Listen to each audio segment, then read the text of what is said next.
como tal. Para en este caso identificar, por ejemplo, las toxinas como tal de ciertas bacterias, ¿no? La enterotoxina, por ejemplo, ¿no?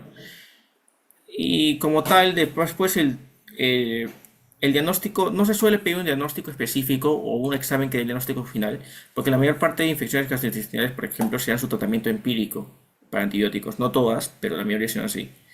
Por el mismo hecho de que tú te basas el tratamiento en base a los factores de riesgo, o en este caso los antecedentes del paciente. Por ejemplo, en el caso de salmonella, ¿tú qué pensarías en un paciente que, bueno, tú en qué paciente piensas cuando escuchas una salmonelosis, o sea, infección por la salmonella, por la bacteria salmonella?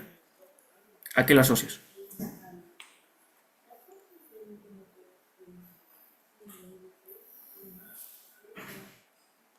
Al pollo, a los huevos, ¿no? Por ejemplo. Porque como tal, todo, o sea, tú tienes que en este caso abordar los antecedentes de tu paciente. Por ejemplo, si tu paciente unos días atrás ha comido huevos o pollo, lo más probable es que días después o casualidad tiene una diarrea de tipo acuosa o hasta sanguinolenta. Pues en este caso, lo más probable es que sea una salmonelosis, ¿no? Y su tratamiento como tal, siempre y cuando no sea, o sea, siempre y cuando como tal, por ejemplo, esta infección no sea severa, no sea tratamiento antibiótico. A menos que esta esté asociada a una variante que es la tifi, que da justamente la fiebre entérica, ¿no? O la tifoidea, también llama como tal. A menos que sea eso, no sea tratamiento. O que sea severa. Si, por ejemplo, no es severa y tiene una infección por salmonella, lo ideal es sencillamente tu fluidoterapia, como tal, abordar líquidos, dieta blanda y nada más. Ya, vamos con la clase en este caso. Agentes con deficiencias gastrointestinales y tu IETS. Y tu IETS será mañana. ¿Cuándo te toca exponer, Jimena?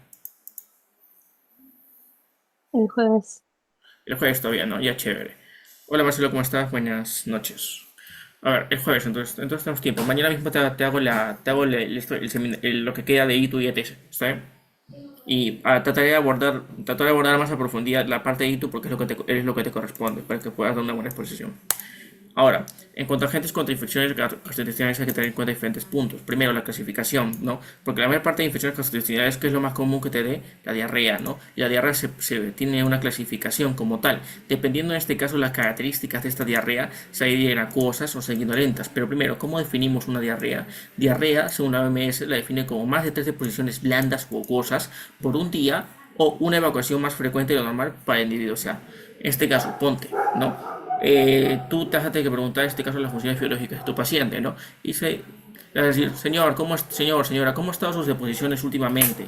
¿Ha aumentado la frecuencia de sus deposiciones o es normal para usted? Y te preguntar, ¿cuánto es la cantidad de deposiciones normal para usted en un día, ¿no? Porque para mí puede ser, por ejemplo, una vez, dos veces, pero para otra persona pueden ser tres veces, ¿no? Y en toda su vida es normal, ¿no? Como te digo, cada cuerpo es diferente, ¿sí? Tienes que consultar eso, preguntar. De ahí va la importancia como tal de la anamnesis que le hace el paciente, ¿no? Porque no todo se trata de extensión en laboratorio, porque a fin de cuentas vivimos en Perú, ¿sabes? Y lamentablemente no tenemos todos esos exámenes adicionales a la mano o que sean tan rápidos para poder sacarlos y para dar un diagnóstico preciso. Es por eso que de ahí la importancia de la clínica y la anamnesis como tal. Como te digo, las diarreas se dividen en dos, acuosas y sanguinolentas. Las diarreas acuosas como tal, como bien menciona su nombre, o como está mencionado, son las diarreas de tipo acuosas, ¿no? O sea, que son aguadas, en otras palabras, ¿no? ¿Por qué? Porque justamente en cuanto a la fisiopatología como tal, de las acuosas, es característica de que en la parte del sistema digestivo, en duodeno, ilion y yeyuno, tenemos unos canales, los canales de cloro, que estos canales de cloro son activados, activados en este caso por justamente las enterotoxinas de estas bacterias, ¿sí? Activan estos canales de cloro, en este caso a través de proteína GS y GQ, dependiendo justamente de la bacteria como tal, activando y llevando la activación de MP cíclico, por ejemplo, aumentando la hilatociclasa, o sea, la tasa de hilatociclasa, MP cíclico, y lleva en este caso la apertura de estos canales de cloro. Estos canales de cloro botan prácticamente todos los electrolitos, llevando a qué cosa? De que jales agua, otras palabras con estos electrolitos, ¿no? Y de esa forma, esta cantidad de agua acelera el tránsito gastrointestinal generando la diarrea acuosa, en otras palabras, ¿no? Es prácticamente la fisiopatología. No hay ningún misterio en realidad como tal. La única fisiopato que tienes que debes abordar en este caso, en el caso que te toca a ti, que son las ITU, es por ejemplo la fisiopato o sea, los factores de virulencia que tiene cada bacteria. Por ejemplo, Chicha coli, ¿no? Como tal en este caso los factores de adhesión, ¿no? Las toxinas que puede producir, ¿no? Como tal, todo ello, ¿sí? Ahora, en la cosas tienes, por ejemplo, la diarrea del viajero, ¿no? La col, el virus en cholerae, ¿no? La gastroenteritis causada, por ejemplo, por virus, el Cryptosporidius, ¿no? El tema también tenemos causado por parásitos, ¿no? La yardiasis, que también vemos en metaxénicas, ¿no? También está la gangrena gaseosa y la colitis pseudomembranosa, ¿ok? Que la colitis pseudomembranosa es causada por Clostridium difficile, ¿ok? Por ejemplo. En las sanguinolentas como tal, estas pueden ser variantes. En este caso, porque te digo, porque pueden ir acuosas, más sangre, o sencillamente heces blandas, pero dentro tienen sangre, o sea, son sanguíneos. Puede ser hematoquesia, ¿no? O incluso melena, ¿no? ¿Sabes diferenciar, por ejemplo, entre una hematoquesia y una melena? No. ¿Cuál es la diferencia? En cuanto a las características de una melena, por ejemplo. Es oscura, es rojiza. ¿Son heces negras? La melena es negra, exacto, lo que son es oscura. En cambio, la hematoquesia es un rojo brillante, rojizo, ¿ok? Rojizo brillante. Ahora, ¿esto qué te dice? Esto dice muchas cosas, o sea, tienes que ser observador, tienes que ser mosca, ¿no? ¿Por qué? Porque en este caso, la melena, al ser las heces oscuras, ¿qué te indica? Que en este caso, ¿cómo están estos eritrocitos? Están ya prácticamente sangre coagulada, en otras palabras, ¿no? Porque es oscuro. ¿No? Por lo tanto, si es oscuro porque la sangre ya se coaguló, tuvo tiempo de coagularse, ¿tú qué crees? ¿Que sea un sangrado digestivo alto o bajo? Hablando, por ejemplo, siendo, ¿cómo? Alto. Alto, claro, exacto, ¿no? ¿Por qué? Porque mientras más arriba esté, más tiempo tiene la sangre de coagularse, ¿verdad? Y ahora, pues si te preguntan, ¿cómo tú diferencias, bueno, cuál es el punto anatómico como tal para diferenciar un sangrado, en este caso, una hemorragia digestiva alta o baja? ¿El? Ángulo de tres. ¿Cómo? Ajá, exacto, el ángulo de Trace. Ajá, exacto, excelente. Como tal. Ahora, en cuanto al hematoquesia como tal, también, ¿no? Es en este caso un sangrado digestivo bajo. ¿Por qué? Porque no ha tenido tiempo en este caso de que de coagulación de sangre, ¿no? Por otro lado, también tienes otros términos, por ejemplo, la rectorragia, ¿no? Por ejemplo, que la rectorragia es como tal un sangrado, pero específicamente a nivel del recto. Sobre todo estos en pacientes que tienen, por ejemplo, hemorroides, que no tienen nada que ver con la parte de acá, ¿sí? Ahora, en la parte de ese sanguinolenta, perdón, de la diarrea sanguinolenta como tal, tenemos la gastroenteritis, pero no causada por un agente viral, sino por una bacteria, que es la E. coli, ¿ok? Por otro lado, la salmonela, por ejemplo, que te mencioné que está asociada, por ejemplo, con el huevo, ¿no? Con el pollo, ¿no? Sobre todo estos pacientes vienen con qué? Ya, bueno, dicen, doctor, hace 3 días, 4 días, me fui a la tía Veneno, me comí hamburguesón con abundante mayonesa, ¿no? Ah, ya, mayonesa, ah, ya sabes en qué pensar, ¿no? Y te dice, doctor, tengo diarrea, disculpe, no, de verdad, paso el baño cada rato, te dice, ah, ya. Eso ya te va diciendo, ¿no? Por el hecho de haber consumido mayonesa que contiene huevo, ya más o menos te vas dando la idea de que haya pues una salmonelosis, ¿no? Entonces, ¿de qué forma lo trato? Ah, eso lo vamos a ver hoy. Puede también pues una disentería basilar, por ejemplo. También vamos a ver la yersiniosis. En este caso, la enteritis por Campylobacter. Y el síndrome urémico hemolítico, que también puede ser causado, por ejemplo, por la colitis membranosa. Ahora, en este caso, como evidentemente no vamos a ver todas, porque si vemos todas, nos vamos a pasar prácticamente, ¿cuántas? Entre la parte uno y parte 2 vamos a ver, por ejemplo, 5 o 6 horas de clase. Así que no, no es la idea como tal. Veremos a lo mucho 3 4 en total de todas estas, ¿no? Porque verlas todas es mucho. Vamos a ver las más comunes, las que van prácticamente las que más pregunten, ¿sí? Las más recurrentes. Ahora, mira, ¿cómo vas a manejar una diarrea en este caso? Vamos a empezar con el manejo, ¿por qué? Porque en este caso es una diarrea, ¿ok? Ten en cuenta, si tú pierdes líquidos, el manejo más obvio que es, ¿qué es de primera mano en tu paciente? ¿Qué le vas a dar a un paciente que primero tiene diarrea? Una diarrea abundante, ya 2 días de diarrea. Lo que te preocupa es la deshidratación, por lo tanto, ¿qué le vas a dar de primero? De primera mano, sea la diarrea que sea, o del agente etiológico que sea, ¿qué es lo que le vas a dar para su manejo?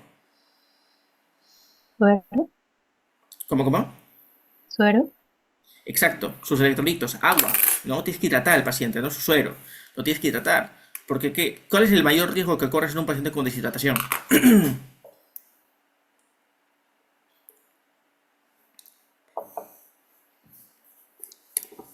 ¿Qué pasa si pierdes mucho volumen? ¿Te da un qué? un shock, ¿no? De ¿Hipovolémico? tipo, exacto, un shock de tipo volémico por volumen, ¿ok? Por otro lado, ¿cómo tú identificas en un paciente que está deshidratado? ¿Cuáles son los signos de deshidratación que a ti te interesan, por ejemplo?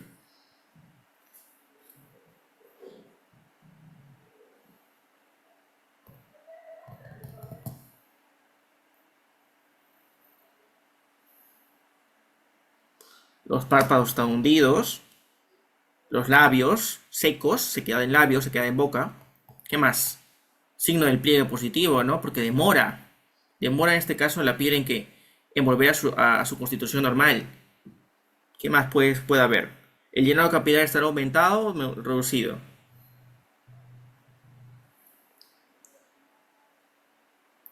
El llenado capilar estaría disminuido, ¿no? Como tal, porque hay poco líquido.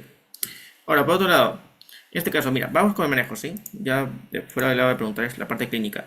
Diarrea, como tal. Primero, cuando tú tienes un paciente con diarrea, en este caso tienes que tú identificarlo. La ectoscopía, ¿qué tú ves? O sea, lo primero que ves en tu paciente, ¿no? Vas a ver en este caso, por ejemplo, ok, si es signos y síntomas de deshidratación, ¿no? Cómo el paciente anda, cómo habla, ¿no? Ahora, lo compruebas en este caso también viendo si es, lo primero es buscar si es que hay hipovolemia aguda, o sea, prácticamente si el paciente tiene un exceso de pérdida de líquidos, ¿no? O también si tiene sangrado rectal activo, ¿no? O sea, por ejemplo, melena, hematoquesia, por ejemplo, rectorragia incluso, ¿no? Ya depende, ¿no? Lo que haya. Ahora, también en este caso ver la fiebre, la temperatura del paciente. Si tu paciente está con fiebre como tal, este puede llegar a convulsionar. Si llega, por ejemplo, hasta 39, 40, puede llegar a convulsionar. Y esto es fatal, ¿ok? Es un daño prácticamente permanente que le causa al paciente. Por otro lado, tenemos a ver el peso, ¿no? Le vas a preguntar al señor, en este caso, ¿ha notado cambios en su peso? Me dice, sí, me veo más delgado. O decir, no, probablemente no. O sea, depende mucho, ¿no? Pero como tal, evidentemente, cuando estás perdiendo líquido, vas a perder peso, porque estás perdiendo agua. Tu cuerpo es prácticamente la mayor parte es agua, pues por eso que el peso es importante, ¿no? Ahora, por otro lado, vamos a ver si la diarrea es aguda o es crónica, porque dependiendo de eso, vamos a ver en este caso el día de hoy. ¿Por qué me importa eso, Miguel? No siempre es un agente etiológico en la parte, sea agudo o crónico. No. Por ejemplo, si es diarrea crónica, este puede llevar a ser por ejemplo, una neoplasia, incluso. ¿Ok? Ahora, por ejemplo, diarrea. Si, vamos de la crónica aguda, porque la aguda es lo que más nos interesa. Por ejemplo, si es que es crónica como tal, o sea, lleva más de 2 semanas, es difícil que es un agente etiológico. No te digo que es imposible, pero es difícil, ¿sí? Porque cuando vamos a una diarrea crónica, hablamos de, por ejemplo, de una causa que ya es, en este caso, no por un agente externo, sino más bien por ya una causa que es, por ejemplo, por una tumoración o por algún cáncer que ha hecho metástasis, probablemente por eso. Es bastante común ello. Ahora, en la parte aguda como tal, sí ya se considera un agente etiológico, sea una bacteria, sea un virus, hasta una parasitosis, por ejemplo, la yardiasis, ¿verdad? Ahora, este es menos de 2 semanas, o sea, el punto de corte son 2 semanas. Si es más de 2 semanas es crónico, si es menos de 2 semanas es agudo. Chévere. Ahora,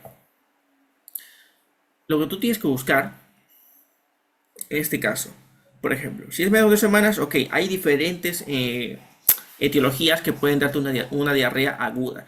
Pero primero vamos a evaluar en este caso la condición del paciente y las características que tiene nuestro paciente. Por ejemplo, si es que el huésped como tal, o sea, el paciente, está normal, o sea, tiene buen volumen en este caso como tal. eh, no, perdón, si es que el paciente está deshidratado, no tiene viajes recurrentes, o su edad, pues es un paciente joven, no tiene ninguna comorbilidad, ok, bueno, lo más probable es que sea por un agente etiológico, ¿no? Como toda una bacteria o hasta un virus puede llegar a ser. Lo que tu manejo si tu paciente no tiene una característica especial, por ejemplo, en la salmonela o la diarrea del viajero, ¿qué es lo que tienes que hacer? Mantener su volumen, en este caso líquidos, ¿no? Darle líquidos y considerar antidiarreicos, ¿no? Este caso, por ejemplo, un antidiarreico bastante usado en este caso es, por ejemplo, la loperamida, ¿ok? Esto es en caso que tú no identifiques ningún factor de riesgo, por ejemplo, la edad, o en este caso el paciente trabaja en un hospital o recurrentemente va a un hospital, o por ejemplo, si es que viaja constantemente, o es un paciente inmunosuprimido, también es un paciente con VIH, y no te das cuenta, no le has preguntado, o no te lo quiere decir tal vez. No. Ahora, si es que esta diarrea no mejora con la fluidoterapia, los líquidos, su suero, o en este caso también sus antidiarreicos, por ejemplo la loperamida, no mejora ya después de los días, ¿qué es lo que pasa? Esta ya se va a considerar una diarrea persistente, ¿no? Porque hay algo más que no está logrando eliminar. ¿Qué será? Ahí se lo vamos a ver mediante el coprocultivo, ¿ok? En este caso, este coprocultivo prácticamente es un examen de heces, así como un urocultivo, es exactamente lo mismo, solo que con heces, ¿no? Buscando qué cosa, huevitos y parásitos, por ejemplo, ¿no? Porque si no mejora a los días, lo más probable es que sea un parásito, ¿sí? Una parasitosis, sea una yardiasis, por ejemplo, o incluso puede ser, en este caso, por el mintos, ¿no? Por gusanitos. Ahora, por otro lado, si es que es un paciente añoso, más de 65 años, ya hablando de la tercera edad, por ejemplo, vamos a considerar colitis isquémica o infección por Clostridium difficile, ¿ok? ¿Por qué? ¿Por qué específicamente pienso en un paciente añoso, por infección de Clostridium difficile? ¿Sabrían deducirme por qué? Bueno, en realidad no tiene mucho misterio, o sea, se saca por, tal vez, pensarlo un poquito. ¿Sabrían decirme por qué?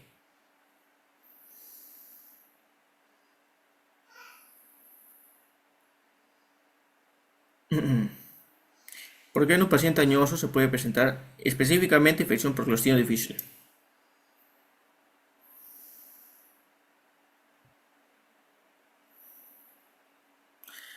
En este caso, ten en cuenta que un paciente que tendrá ya un paciente mayor de edad, como tal, o sea, 65 años, es un paciente que está en inmunosenescencia, ¿no? Como tal. Y por otro lado, su flora bacteriana no va a ser la misma que un paciente joven, un paciente sano, joven, sano, sin comorbilidades. No va a ser la misma. Este paciente ya es un paciente que ha estado expuesto a un montón de factores como tal. Y su microbiota intestinal va a estar probablemente alterada. ¿Esto qué facilita? Súmale la inmunosenescencia celular que tiene un paciente de tercera edad, más en este caso de que como esta inmunosenescencia que permite que agentes oportunistas como el Clostridium difficile entren, ingresen, ¿ok? E infecten de forma aún más sencilla que un paciente joven. Por lo tanto, es bastante probable que tenga Clostridium difficile. Y una de las complicaciones como tal de la infección por Clostridium es justamente las colitis pseudomembranosas que te acabo de mencionar acá, en las diarreas acuosas, ¿ok? Ahora, si es que es adquirida en el hospital, uno de los agentes intrahospitalarios, de hecho, más comunes justamente también es el Clostridium. Sí, casualmente también es el Clostridium difficile, ¿ok? Ahora, también en este caso, considerar la medicación que puede tomar el paciente, porque incluso pacientes que toman inhibidores de bomba de protones tienen riesgo de infección de Clostridium difficile. ¿Por qué? Porque estás prácticamente reduciendo la acidez que tiene su estómago. ¿Eso qué significa? O en otras palabras, te lo digo desde el punto de vista de Clostridium, allá, me reduce este ambiente es menos ácido, puedo sobrevivir acá, puedo tratar de pasar y adaptarme y invadir su sistema digestivo de este paciente. ¿Por qué? Porque su acidez está disminuida, por lo tanto, fácilmente puedo entrar, me hago un poco de daño, pero puedo en este caso replicarme, puedo reproducirme y de esa forma puedo en este caso pues contaminar o infectar al paciente, ¿no? Ahora, es por eso que te digo, ¿no? Ahora, la alimentación en este caso, ¿no? Como tal, también es importante. Luego, si es que es el viajero como tal, si es un paciente que viaja constantemente, pues aquí el tratamiento es empírico, ¿sí? El tratamiento es puramente con antibiótico-terapia empírica. Ahora, para eso no es cualquier fármaco, no es cualquier antibiótico. Tenemos que ver los agentes más comunes, ¿ok? Que lo vamos a ver en su momento cuando lleguemos a esa parte. Inmunodeprimido. En este caso, en este caso, tratamiento antibiótico empírico. O sea, prácticamente eso.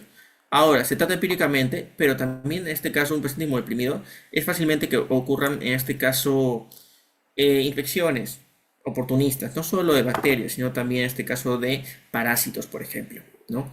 Ahora, va a ser su propio cultivo, vas a buscar huevos, parásitos, también mesosporas, microsporas, ¿no? También puede haber hongos, ¿ok? Por otro lado, vas a tener que buscar, en este caso, por ejemplo, si es que hay heces sanguinolentas, le vas a tener que hacer sí o sí a tu paciente una colonoscopía. O sea, prácticamente le van a meter un tubito para la parte del ano, para que vean la parte del sistema digestivo bajo, o sea, el colon, por la parte, no por eso se llama una colonoscopía. Ahora, ¿esto en busca de qué? Tal vez para ver las características de la mucosa, por si hay ulceraciones, ¿no? O para en este caso buscar evidencia, por ejemplo, de parásitos incluso, ¿sí? Ahora, en este caso, también si hablamos de una diarrea aguda como tal, vamos a ver si es que es sanguinolenta, también hay que investigar en este caso la presencia de Escherichia coli, evidentemente mediante un cultivo, ¿no? Porque en este caso no se puede administrar antibióticos hasta confirmar la presencia de este patógeno, ¿ok? O no se debería. Primero que nada, ¿por qué? porque en este caso puedes generar resistencia. Y la verdad, una vez que la Escherichia coli es resistente, es difícil, tienes muy pocos antibióticos para el tratamiento y no te puedes arriesgar a echarlo a la suerte y que tu paciente casualmente sea resistente a los pocos antibióticos que le quedarían cuando ya haya generado resistencia para la primera línea para el tratamiento de Escherichia coli, por ejemplo, ¿no? Ya, eso es prácticamente el manejo como tú tienes que abordarlo, como tú tienes que pensar, ¿no? Incluso cuando vas a ver tus preguntas de examen, ¿no? Ahora, vamos a ver las vías de transmisión. ¿Cómo se transmiten como tal estos agentes, ¿no? Sobre todo las bacterias, que en este caso es el tema, ¿no? Ahora, todos estos de acá son los organismos que pueden en este caso infectar tu sistema digestivo. Son todos estos. Son un montón, ¿verdad? Sí, son un montón. De entre ellos, lo que más me importan acá es la salmonela, por ejemplo. Salmonela, por ejemplo, Escherichia coli. De ahí tienes, por ejemplo, donde está hasta listeria, pero estos pacientes ya inmunosuprimidos. Por otro lado, otro que me importa más. Ah, el Clostridium difficile es bastante importante.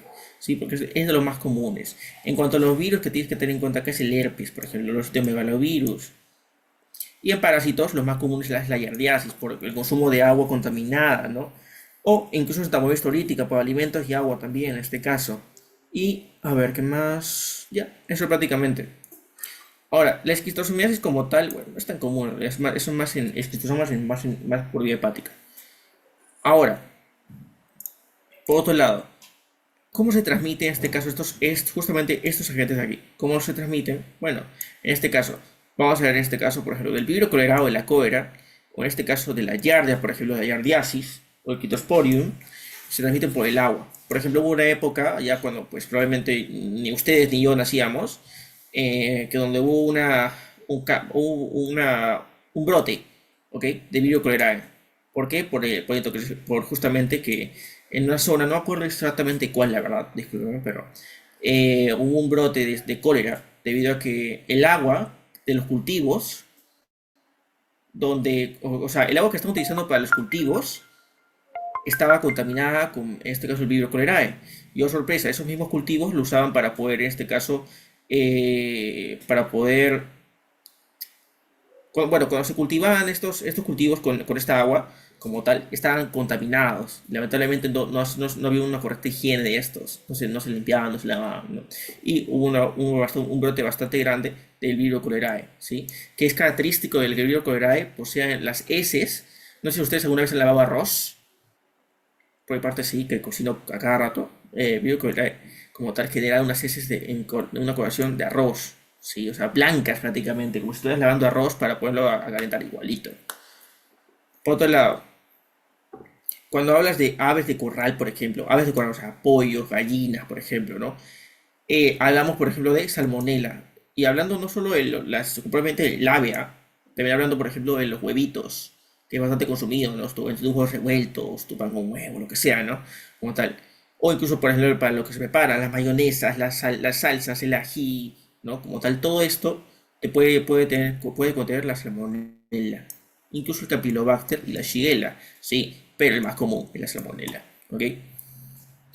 Ahora, cuando hablamos de carne de vaca, o en este caso zumo de fruta sin pasteurizar, o incluso pescado, bueno, pescado es más para otro, pero bueno, hablando por ejemplo de carne de vaca, hablamos de chicha coli, ¿ok?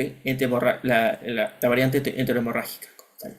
Y si hablamos de pescado, mariscos o sushi, o sea, todo lo que tiene que ver con comida marina, hablamos del Vibrio cholerae incluso, porque es agua, ¿no? Porque esto está en contacto con el agua. E incluso viene el Vibrio vulnificus y el Paramelicus, ¿ok? Ahora, también en este caso te puede generar hepatitis A y B, pero esto ya va para otro lado, no es el tema. El queso y la leche puede transmitir en este caso la listeria, pero esta listeria como tal es más común que infecta a pacientes inmunodeprimidos, ¿ok? Normalmente pacientes que tienen son inmunocompetentes aún, o sea, aún tienen esta barrera de la inmunidad, pues como tal, normalmente no suele infectarlos. Los huevos que te mencioné, salmonella, ¿ok? Alimentos que contienen mayonesa, pasteles de crema, en este caso, introducción por estafilococo y clostridios. Incluso si hablas de mayonesa, salmonella, ¿ok? No lo menciono acá, pero salmonella. Por otro lado, otro que me importa que veas. ¿Dónde está? ¿Dónde está? ¿Dónde está? ¿Dónde está? ¿Dónde está? ¿Dónde está? ¿Dónde está? ¿Dónde está? ¿Dónde está? Mira, hospitales, esto sí importa, hospitales, antibióticos o quimioterapia, Clostridium difficile, porque es un agente hasta intrahospitalario, bastante común, oportunista, ¿no? Que infecta a estos pacientes. Y ahora, piscinas, hablamos por ejemplo de Yardiasis o Phytosporium, ¿ok? Yardiasis, hablando de parasitosis, por ejemplo. Y viajes al extranjero, hablando de la diarrea del viajero, es Escherichia coli, por ejemplo, la variante enteropatogénica, por ejemplo, ¿no? Salmonella, Shigella, ¿no? Ahora, vamos a ver los agentes más comunes, de hecho solo vamos a ver el más común en cuanto a la diarrea del viajero, porque es prácticamente el con el que se trata todo, en otras palabras. Ahora, vamos con la diarrea acuosa, la diarrea del viajero. Ya, en este caso. Vamos viendo primero, en este caso, lo principal. Mira, en este caso, la diarrea del viajero como tal se denomina así porque casualmente ocurre en este caso en pacientes que suelen suelen viajar, ¿ok? Suelen estar en constante viajando de lado a lado, ¿ok? Esto se desarrolla cuando esto está en su destino, o sea, en el extranjero, donde sea, y desarrolla en este caso tres o más deposiciones no formadas o acuosas cada 24 horas más al menos un síntoma adicional como calambres abdominales, tenesmo, náuseas, vómitos, fiebre o urgencia fecal. ¿Ok? Ahora, ¿cuáles son los factores de riesgo como tal? Los viajes, evidentemente, se llama diarrea del viajero, ¿no? Por otro lado, qué otro factor de riesgo me importa? Bueno, la edad también se menciona, ¿ok? Pero como tal, no hay un mecanismo explicado, por así decirlo, que te diga, ah, ya, esto puede ser, ¿no? Pero como tal, la edad es importante, ¿por qué? Porque, por ejemplo, en caso de los niños, estos que son es bastante común que tengan estas diarreas, porque constantemente están tocando todo, y está llevando la mano a la boca. Y también pacientes añosos, ¿no? Porque son más propensos a infecciones oportunistas. Por otro lado, los lugares donde se come, ¿no? Evidentemente, si tú vas a comer en el puesto de, no sé, de Cerro San Cosme, lo más probable es que te infectes, ¿no? Por ejemplo, es un ejemplo. Y el uso también de IVPs, o sea, de inhibidores de bomba de protones, incluso de antiácidos, ¿ok? De antiácidos. ¿Por qué? Porque esto prácticamente baja el nivel de acidez. Al bajar el nivel de acidez, ¿qué es lo que haces? Alteras, en este caso, el nivel de pH, generando que infecciones oportunistas o en este caso bacterias oportunistas puedan infectar tu sistema gastrointestinal y alterar tu microbiota. ¿Ok? ¿Hasta aquí está claro? Sí. Claro, ahora, ya perfecto, gracias. Mira. Ahora, en la diarrea del viajero como tal, el agente de la patología más común es la Escherichia coli enterotoxigénica, ¿ok? Este es el más común, este es el que tienes que pensar de primeras. Ahora, la pregunta es, ¿se trata o no se trata? Mira, dependiendo en este caso de la severidad, ¿cómo así, Miguel? Tienes leve, moderado, severo y hablamos de una disentería, por ejemplo, ¿no? Que es prácticamente diarrea con sangre. Ahora, mira, en este caso, cuando hablamos de leve, tienes que preguntarte en este caso, ¿interfiere con mis planes de mi día? O sea, yo qué sé, con mi planificación de mi viaje, los lugares donde voy a ir. En este caso, si interfiere, pues en este caso es leve, ¿no? Como tal. Ahora, ¿qué hago? Puedo tomar en este caso un antidiarreico, por ejemplo, loperamida, ¿ok? O incluso es bastante común que se consuma el subsalidato de bismuto, porque recuerda que en este caso el subsalidato de bismuto como tal, aparte de ser un antiácido, este también tiene propiedades antimicrobianas, ¿ok? Prácticamente neutraliza inhibe la replicación en este caso claro, la replicación como tal de este patógeno, ¿sí? Si es moderado, por ejemplo, ¿cómo es moderado? Cuando en este caso la diarrea aún es tolerable, sí, pero interfiere con todos con todos mis planes del día. ¿Esto qué quiere decir? De que prácticamente estoy yendo al baño cada rato. No es una diarrea que literalmente me tiene en el baño metido. ¿No? En otras palabras. Aquí que tienes que usar loperamida. Y puedes usar antibióticos. ¿Cuáles? Ahora te voy a decir. Severo. En este caso, cuando es severo, este ya interviene con todas mis actividades diarias y no puedo prácticamente salir de mi casa, ¿no? No puedo ni siquiera irme a la esquina y en este caso hacer nada porque constantemente el paciente está yendo al baño, ¿no? Ahora, ¿qué se hace acá? Igual, loperamida como tu antidiarreico y aquí sí se tiene que usar antibióticos, sí o sí, ¿ok? En moderado aún es opcional, o sea, no es necesario, pero cuando es severo sí se tiene que usar antibióticos. Ahora, cuando ya es disentería como tal, que esto ya es tu red flag como tal, que es disentería como tal, es diarrea prácticamente, pero con sangre. Esto es, en este caso, primero, está contraindicado el uso de loperamida. ¿Ok? Porque ¿qué vas a hacer? Es que si tú eres un antidiarreico en diarrea con sangre, estás generando prácticamente que haya más erosión todavía de la mucosa o de donde esté saliendo esta sangrecita. Es por eso que no se debe usar la loperamida, porque prácticamente va a hacer de que la sangre se quede ahí y probablemente sacas una obstrucción. Ahora, aquí lo que tienes que usar es un antibiótico, sí o sí, ¿ok? O sea, leve moderado, él no se usa. En moderado es opcional. Severo y disentería sí tienes que usar sí o sí. ¿Ok? Ahora, ¿cómo tú manejas? Primero, rehidratación. Por su suerito, por ejemplo, ¿no? Suerito o ya sencillamente cualquier líquido que tengas en la mano. ¿Por qué? Porque lo que te preocupa es la deshidratación. Tienes que hidratar a tu paciente. Ok, después de esto vas con la loperamida, ¿no? En caso, bueno, su nombre comercial es Imodium, pero como tal. La loperamida, como tal, en este caso es un antidiarreico, ¿no? Prácticamente retrasa o en este caso eh, detiene el peestatismo, ¿no? O sea, detiene estos impulsos como tal que generan la contracción de las vísceras, ¿no? Ahora, ten en cuenta que nada más se tarda de 1 a 2 horas en prácticamente hacer efecto, por lo tanto, probablemente llegas teniendo diarrea hasta incluso cuando te lo tomes, que tienes que esperar, evidentemente no va a ser efecto de inmediato, ¿no? Ahora, en cuanto a los antibióticos y el manejo de la antibiótico-terapia, lo que tú tienes que usar en este caso es la citro. La citro es la primera línea, o que es preferida. Luego, si es que ya, por ejemplo, la citro no te vale, vas con ciprofloxacino o con levofloxacino, cualquiera de estos dos, ¿ok? Ahora, lo que te preocupa aquí es que, por ejemplo, de que probablemente, oye, tal vez no sea una diarrea de viajero y estoy tomando estos antibióticos empíricos, ¿no? Esto me puede generar una resistencia, ¿ok? Ahora, esto por lo menos te lo tienes que tomar por 3 días, ¿sí? En este caso tarda entre 2 o 36 horas de hacer efecto y tienes que tomar un régimen de 3 días. Y con eso ya basta para tu manejo del para el manejo de tu diarrea del viajero como tal. Como te digo, o sea, es bastante sencillo el manejo, es bastante sencillo como de identificarlo.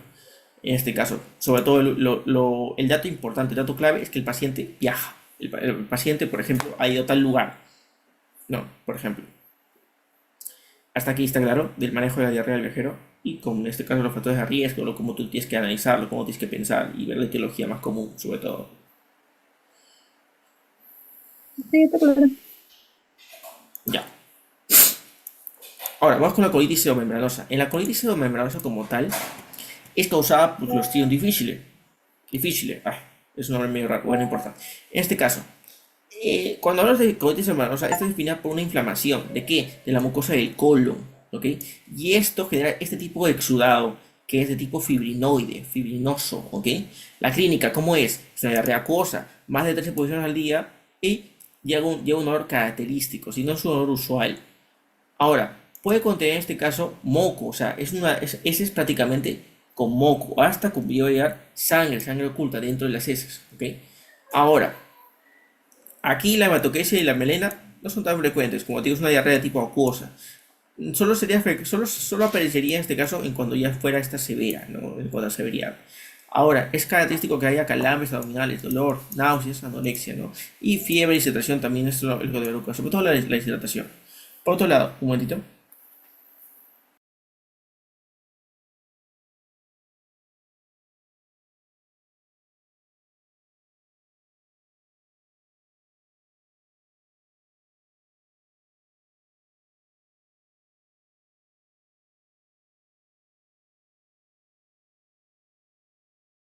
Ya, ahora, como está diciendo, si tú tienes, en este caso, llegas a tener esta infección por alguno de los factores de riesgo que ya te mencioné, por ejemplo, intrahospitalaria, o paciente inmunosuprimido, o consumes IVPs, por ejemplo, entre estos factores de riesgo, pues como tal es muy probable que tengas este Clostridium.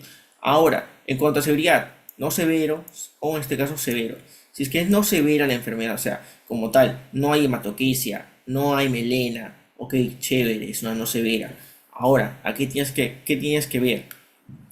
Primero, si es que no severa como tal, lo que vas a dar es vancomicina de primeras. 125 miligramos por vía oral, 4 veces al día por 10 días. O puedes dar fidaxomicina de 200 miligramos oral, en este caso 2 veces al día por 10 días. Ahora, si es que la vancomicina como tal y la fidaxomicina tampoco están disponibles, ok, tú tranquilo, hay otras opciones, como cuál, en este caso el metronidazol, de 500 miligramos 3 veces al día por 10 días. A eso ya estás tranquilo, ok. Ahora, ¿cómo tú vas a manejar este caso en el caso de una severidad? Si ya tienes hematoquesia, melena, algo que te preocupe, ¿no? Aquí vas a ver en este caso vancomicina, pero ya no en este caso como tal como tal, es exactamente el mismo tratamiento que no severo, solo que en este caso, como tal, si es que es severo como tal, va el mismo tratamiento que en la no severo. Lo que buscas acá en este caso es que no pase una fulminante, porque la fulminante es cuando ya el manejo es un poco más complicado, porque aquí el manejo es intrahospitalario, ¿sí? En otras palabras, esta colitis, al llegar a inflamar el colon, puede llegar a obstruirlo. ¿Te das cuenta cómo están la mucosa del colon? Esto se va a ir agrandando, agrandando, agrandando. Y esto puede llegar a una obstrucción. Y es lo que tú no buscas, porque si se genera una obstrucción, esto puede llegar de que esta porción del colon se revienta y generas qué cosa? Que las heces y el contenido del colon se dispare o se disperse en cavidad, en este caso abdominal. Si llega a eso, va a llevar una peritonitis. Y la peritonitis es difícil sacarlo de una peritonitis a un paciente, ¿ok? Es bastante de una alta tasa de mortalidad. Ahora, como te digo, si es que ya en este caso es severa, ok, lo mismo. Vancomicina, 125 miligramos oral 4 veces al día. Chévere. Ahora, en este caso, si no, igual, fidaxomicina, 200 miligramos 2 veces al día por 10 días. Chévere. Luego, ahora, si es que ya va para una fulminante, por ejemplo, o sea, si es que ya va a una colitis fulminante, una colitis ya fulminante, en este caso me refiero a fulminante cuando la inflamación ya es tanta que ya va a ir para un shock, por ejemplo, un shock séptico incluso, ¿ok? Porque hay una bacteremia, o sea, bacterias en sangre como tal. Y esto que va a ir, esto ya tú tienes que comentar la dosis de tus antibióticos. Por ejemplo, la vancomicina ya no es 125 miligramos, va a ser la vancomicina de 500 miligramos por vía oral, ¿ok? O incluso por un tubo nasogástrico, ¿sí? 4 veces al día. O, como esto es que aquí te menciono que hay un tubo nasogástrico, ¿por qué? Porque el manejo de la fulminante ya es intrahospitalario, o sea, tienes que internar a tu paciente. Ahora, en este caso, si es que no responde, vas con metronidazol de 500 miligramos, pero intravenoso, 3 veces al día, ¿ok? Más, ahora, si es que, por ejemplo, no puedes, en este caso con metronidazol, vas, por ejemplo, con vancomicina, pero ya no por vía oral, vas con vancomicina por vía rectal, ¿ok? 500 miligramos y, en este caso, más 100 miligramos de, en este caso, solución salina, como enema, ¿ok?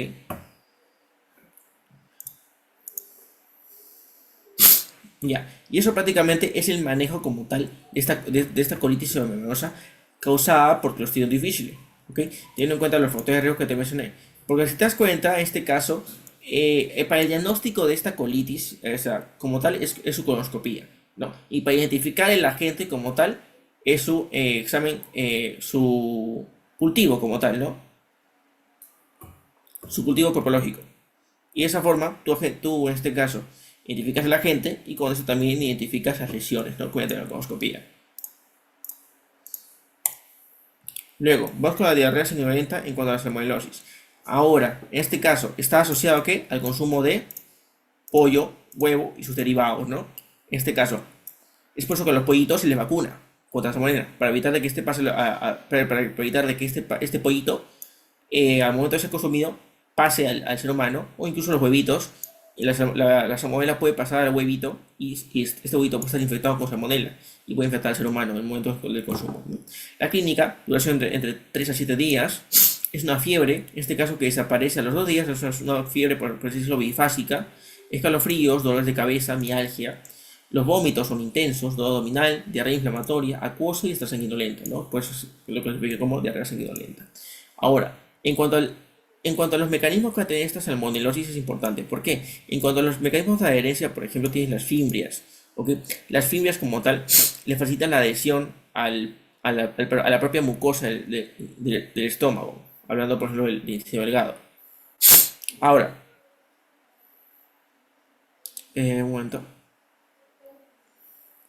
Por otro lado, también tienes las adhesinas. En este caso, estas adhesinas tienes la VAP-A, el CIE, el SDA, SHDA, tienes al MIS-L y al SADA, ¿ok?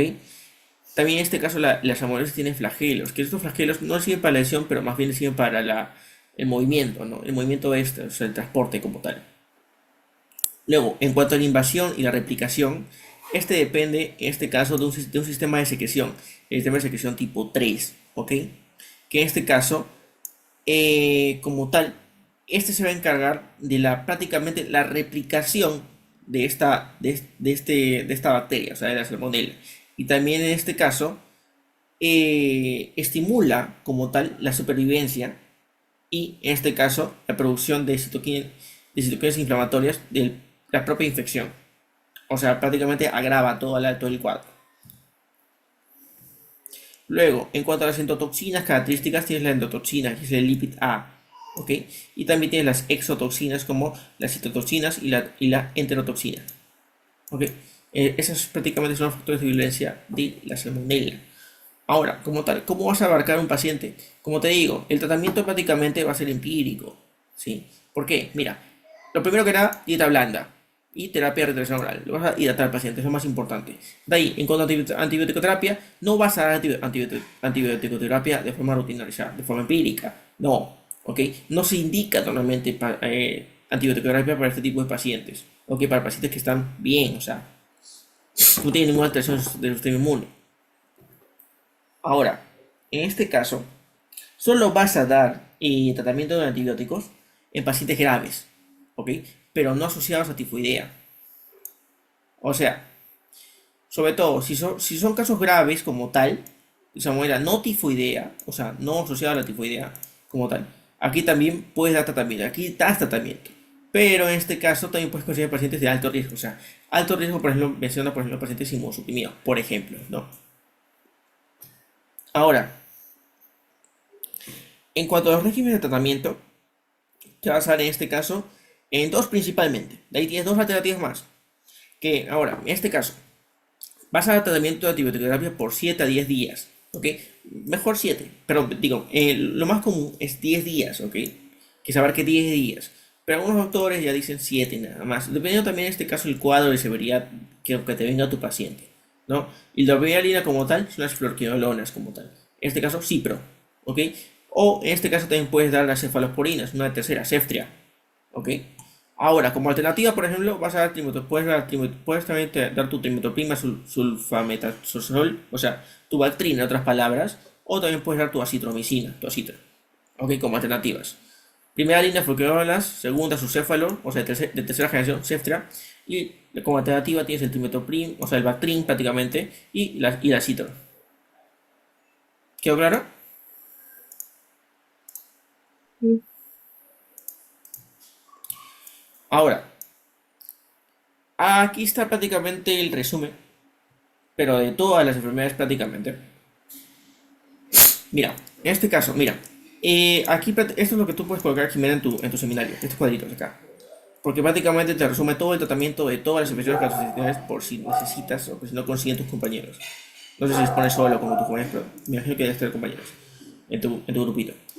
Ahora, por ejemplo, en cuanto a los de Shigella, el diagnóstico es coprocultivo y su terapia antimicrobiana es ciprofloxacino de 750 miligramos por día por 3 días o acitro 500 miligramos por día por 3 días. Ahora, la salmonella, como te dije, asociada no tifo, o sea, no tifoidea, vas con coprocultivo y en este caso no se trata si no está asociada a tifoidea, no se trata, a menos de que sea severa, ¿ok? Ahora, caso contrario, vas a dar levofloxacino de 500 miligramos por día oral, por 7 a 10 días, o ceftriaxona, o sea, una céfalo de tercera generación, de 1 a 2 gramos intravenoso por 7 a 10 días, ¿ok? Ahora, en caso del paciente esté inmunocomprometido o no sea inmunocompetente, lo vas a dar por 14, no por 10 días, sino por 14. Ahora, la fiebre tifo, o la tifoidea, o también llamada la fiebre entérica, tiene diferentes nombres, o la salmonellosis bacterémica, que es prácticamente la bacteria pasa allá del sistema digestivo, pasa a sangre. Aquí vas a dar un hemo y coprocultivo, ok, de esa forma prácticamente confirma si es que está en sangre o no, o sea, la bacteremia. Aquí vas a dar Aquí no vas a dar una cipro, no vas a dar un levo. Aquí vas a dar en este caso una fluoroquinolona o una cefalosporina intravenosa por 7 días, ¿ok? Ahora, si es que tú, en este caso tú tienes un paciente que ya sea crónico, o portador crónico de salmonella, tifi, asociado a tifi, o sea, la fiebre entérica como tal, aquí en este caso, ¿qué es lo que tienes que hacer? Das ciprofloxacin, 750 miligramos por vía oral, 2 veces al día, ¿ok? Por 4 a 6 semanas, porque es crónico, o sea, ya tienes que eliminar a esta gente de una vez del cuerpo de este paciente, porque lo que pasa es que hay pacientes que están en constante manejo con este tipo de agentes, ¿sí? Por ejemplo, pacientes que trabajan en granjas, o pacientes que trabajan en corporaciones grandes de cuidado de pollos, ¿no? Por ejemplo, todo ello, esos pacientes pueden ser portadores crónicos de salmonella, ¿sí? Y hacer, por ejemplo, norfloxacino, 400 miligramos oral 2 veces al día por 4 a 6 semanas, ¿no?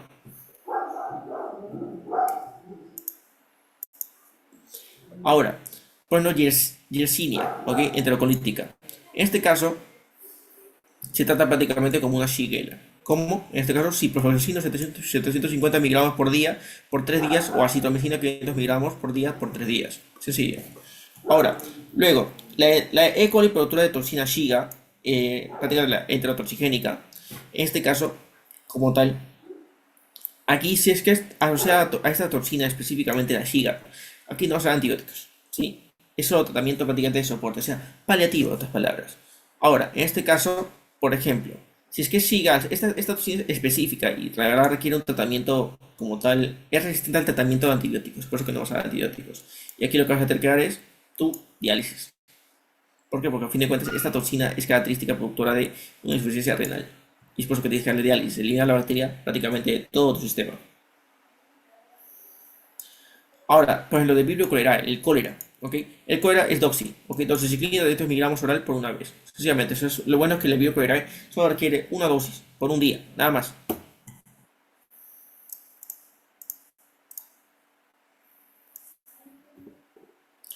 Ahora, la diarrea del viajero, justamente por la E. coli enterotoxigénica, aquí, como te digo, en método diagnóstico no hay ninguno, o sea, no es necesario, es algo tal vez así de pasada, ¿no? Por así decirlo. Ahora, si es que no hay ningún signo de severidad, no vas a dar tratamiento como tal, soporte nada más y tu antidiarreico, ¿no? Loperamida. Ahora, pero si es que hay signos, en este caso, vas a dar rifamixina, 200 miligramos oral, 3 veces al día, por 3 días, o cipro, por ejemplo, es 350 oral de 1 a 3 días, ¿ok? En vez de con fiebre o disentería, ¿ok? O sea, prácticamente con signos de alarma.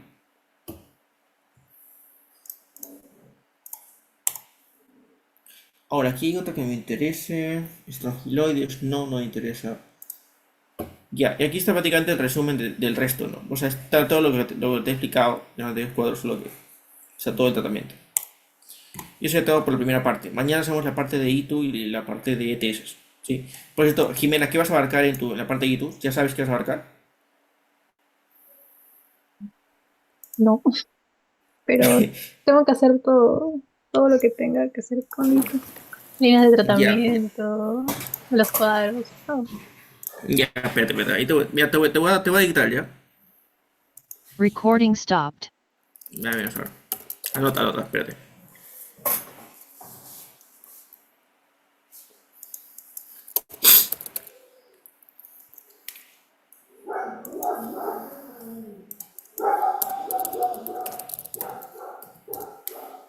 A ver, vamos a ver.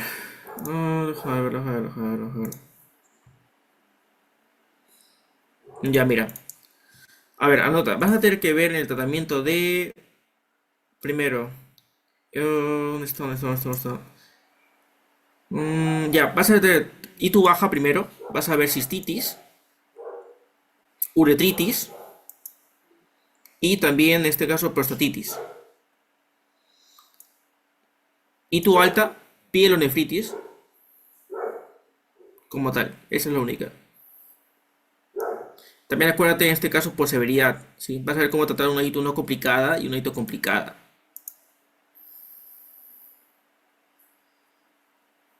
Eso.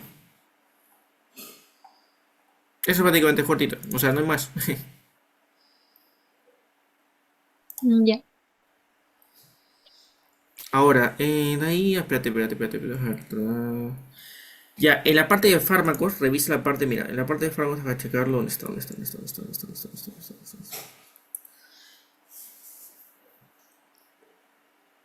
Déjame ver dónde está.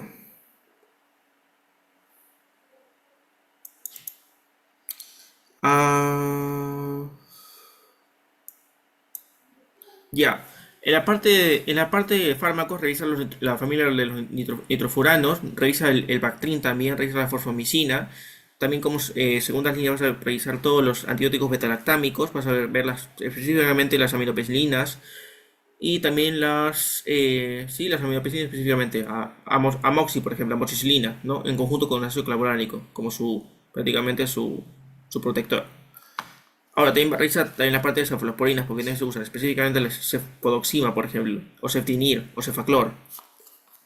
Y también tienes alternativas para tratamiento de la parte, en este caso, de la no complicada, que es tratamiento empírico, ¿no? Por ejemplo, las fluocinolonas, el ciprofloxacino, por ejemplo, también puedes dar. En la parte de las complicadas, por ejemplo, aquí tienes que dar amplio espectro, ¿sí? Por ejemplo, déjame... mm, y en amplio espectro puedes dar, por ejemplo, fluoquinolonas o también el Bactrim. Eso es para la parte de complicada. Y eso prácticamente. Es prácticamente la mayor parte de fármacos que tienes que revisar. De ahí, o sea, como te digo, no es mucho, o sea, es poquito en sí.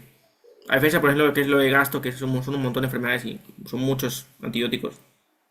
Es la parte más fuerte, la más sencilla. Bueno, al menos para mí. Porque la verdad, para gastro, o sea, para la parte de infecciones de gastro, no es mi punto fuerte, digámoslo así.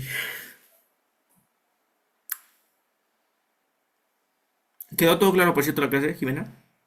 Sí, está sencillo. Sí, como te digo, o sea, tal vez el PPT que te pasé fue muy exagerado. O sea, el modelo. Em, sí, tiene como 100 Sí, páginas. sí. Como te digo, trata en cada PPT, o sea, como tal, de organizarlo bonito en el sentido de que en una sola puedes poner toda la información de cada enfermedad, ¿no? Por ejemplo, eh, salmonela, ¿no? Pone este caso de cómo la diagnosticas, nada más diagnóstico, tratamiento, características, la clínica sobre todo, ¿no? Y los factores de riesgo. Así trata de ordenarlos de esa forma bonita en un solo PPT para que no estés poniendo tantos y ya.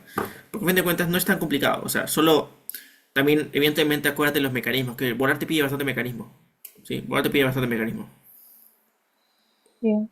Y si te equivocas, te para en media expo. Horrible. Sí, sí, sí, sí, me imagino. Ya.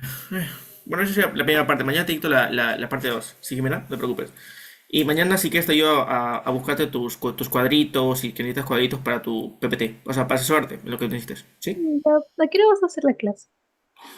Mañana, ¿qué hora puedes? Porque tú eres, creo que. Bueno, hay alguien más que también quería el seminario, así que, como te digo, ¿qué hora quieres? Mm, no sé, en la tarde. ¿A qué hora? Es que el martes tengo examen de psico, por eso estoy descuadrada. Psico. Ah, la psico. Bueno, psico es full escribir, pereza. Ya. Bueno, sí te entiendo. Sí, Yo también viví eso. me toca el examen de casos. ¿Tienes tu final? No, examen de casos. Ay, El donde te piden escribir sobre áreas fisiológicas.